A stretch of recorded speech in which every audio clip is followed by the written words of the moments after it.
माझे नाव काजल सुभाष कदम. आज मला शिवसेना एकनाथ शिंदेकडून धनुष्यबाण ह्यासाठी मी उमेदवारी दिलेली आहे. तुम्हा सर्वांना माझी विनंती, मला येणाऱ्या 5 तारखेला बहुमतानं विजयी करा. मी माझ्या भागात जे काही समस्या असेल ते मी पूर्णपणे कोशिश करेन ते दूर करण्याची. माझा ते प्रयत्न राहील. आमच्या भागातील जे काही तक्रारी असतील शेतकऱ्यांची म्हणा या आमच्या लाडकी बहिणींची, स्त्रियांची, मी पूर्ण निष्ठेने ते प्रयत्न करेन पार पाडायची. आमचे बाळासाहेब ठाकरेंच्या विचारांचा आणि एकनाथ शिंदे साहेबांच्या कामाचं विजय असो. जय हिंद, जय महाराष्ट्र.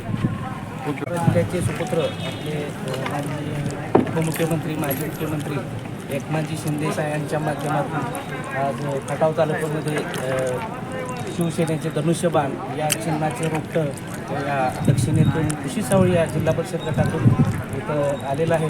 तरी भैया नागरे पाटील यांच्या पत्नी काजल कदम तसेच गणातून अनिल माने यांची उमेदवारी जाहीर झालेली आहे. तर मी मतदारांना आवाहन करतो की आपल्या जिल्ह्याचे सुपुत्र जे एकनाथ शिंदे आहेत त्यांनी बऱ्याच योजना राबवलेल्या आहेत.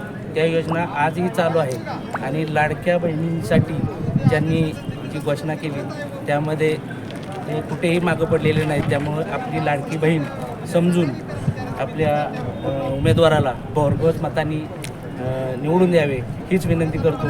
कारण माझा हा जुना कृषी सावळी गट असून या गटात मी बऱ्यापैकी तयारी केली होती, परंतु अचानक आमचा गुरसळीत व निमसोड या ठिकाणी गेल्यामुळे मी जुन्या कृषी सावळी गटातच प्रचार करत आहे. ओके. नमस्कार, मी अनिल दिलकमाने राजाची कुर्ले. माझी सरपंच 1970 साली मी सरपंच झालो होतो. त्यानंतर परत 20 वर्षानंतर मी कृषी उत्पन्न बाजार समितीचा उपसभापती झालो होतो. आज तागायत आमच्या गावात आमच्या एकनिष्ठपणे आम्ही सगळं सहकार्य केलं. म्हणजे काँग्रेसची एकनिष्ठ राहिलो. आज तागायत आमच्या गावाला कुणीही एवढं मोठं गाव असतं कुणीही पद दिलं नाही. आज मला अभिमान वाटला आमचे एकनाथ शिंदे साहेब यांनी मला मोठं सहकार्य केलं की बाबा असल्या वेळेस मोठ्या गावात मला पद दिलं. लाडक्या बहिणीसाठी ह्याच्यासाठी. आणि मला आवड आहे कामाची. लहान वयापासून मला सवय कामं करायची. मी लहान वयात सरपंच झाल्यापासून मला सवय. मला सगळ्यांनी डावलून आज मी एकनाथ शिंदे का घेतला तर मला खरोखर आवडलं. कारण म्हटलं मी बघितलं की बाबा एकनाथ शिंदे साहेबांनी असं केलं. त्यामुळं मला लाडक्या बहिणीचा विषय कुणाचं काम असलं त्यासाठी मला खरोखर कौतुक वाटतं. म्हणून मी आज एकनाथ शिंदे साहेबांचं कौतुक करतो. आणि आमच्या गावात पहिल्या स्टार्टला आमच्या गावात एक मोठं मंदिर बांधले. त्यासाठी एकनाथ शिंदे साहेबांनी 5 लाखाचं ही दिलं, देणगी दिली आम्हाला.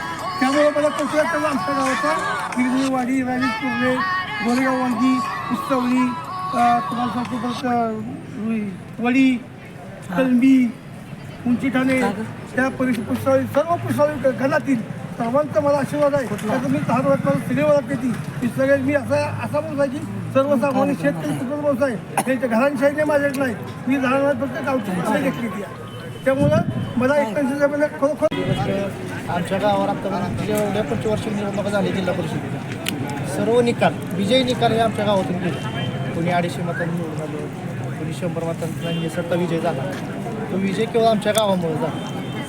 आज आमच्या गावचे अनिल माने वयाच्या 25व्या वर्षी सरपंच, सोसायटी चेअरमन असतील, सर्व बाजार समिती कमिटीचे ते सभापती असतील, सर्व प्रकारची पदं भूषवली. हा माणूस असा आहे की प्रामाणिक काम करणारा हा माणूस आहे. रात्रीच्या 2 वाजता जर फोन केले की नाना काय प्रॉब्लेम आहे तर तो माणूस उठून येणार आहे. अशा माणसाला केवळ पुजवण्यात आलं. तर आम्ही आज गावचा निर्धार घेऊनच इथं आलेलो आहे. आज समस्त आमचे ग्रामस्थ, विरोधी सर्व पक्ष आम्ही काय बघितलं नाही गावाला उमेदवारी मिळावी हाच आमचा उद्देश आहे. या उद्देशातूनच आम्ही त्यांना मधलं माघार घ्यायची नाही. त्यानंतर आम्हाला एक म्हणतात ना देव बलवत्तर असतं म्हणून सगळ्या गोष्टी घडतात. त्याप्रमाणे आम्हाला सकाळीच एकनाथ शिंदे साहेबांची उमेदवारी मिळाली शिंदे गटाची. तर त्या माध्यमातून आज आम्ही त्यांच्या एबी फॉर्मवरती हा फॉर्म भरलेला आहे. आम्ही कोणत्याही परिस्थितीत माघारी घेणार येत नाही आणि आम्ही घेतलेला आहे. काजल कदम